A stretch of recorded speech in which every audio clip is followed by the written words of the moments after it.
আসসালামু আলাইকুম এভরিওয়ান। আজকে আমার ১ বছরের বাচ্চার জন্য কিভাবে বাড়িতেই সেরেলাক তৈরি করি তার রেসিপি দেখাবো। এর জন্য ২টা মেজারমেন্ট কাপ নিয়ে নিলাম। হাফ কাপ পরিমাণ মুগ ডাল, মসুর ডাল, খেসারির ডাল, ছোলার ডাল নিয়ে নিলাম। ১ কাপ পরিমাণ পোলাও চাল আর ২ কাপ পরিমাণ সাদা ভাতের যে চাল হয় সেই চাল।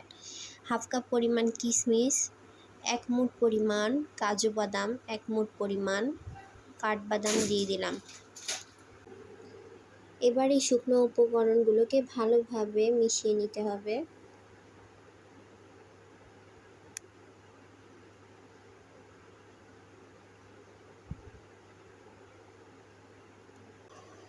মিশিয়ে নেওয়ার পর এবার পরিষ্কার পানি দিয়ে ভালোভাবে ধুয়ে নিতে হবে, কচলে কচলে ভালোভাবে।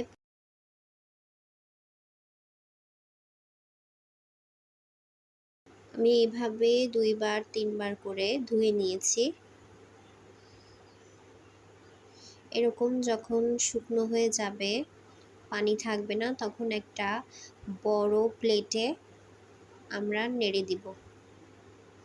এটা শুকানোর জন্য আমি ছাদে নিয়ে যাচ্ছি, আমি রোদে শুকাতে দিব।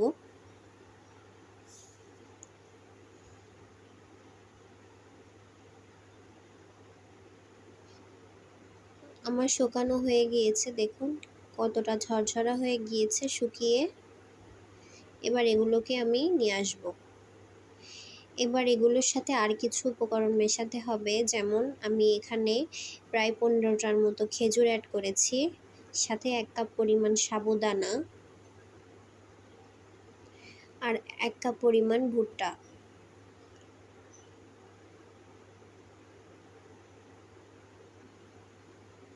এবার এগুলোকে ভালোভাবে মিশিয়ে নিতে হবে।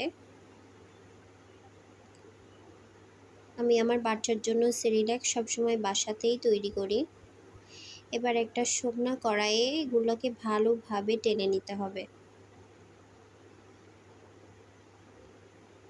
এরকম ভাজা ভাজা হয়ে আসলে, লাল হয়ে আসলে নামিয়ে নিতে হবে।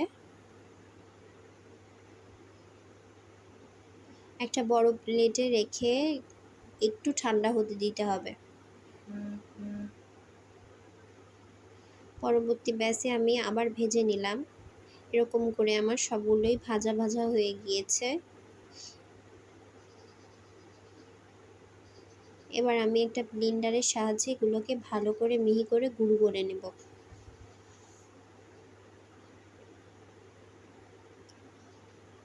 দেখুন এরকম হয়েছে কিছুটা দেখতে।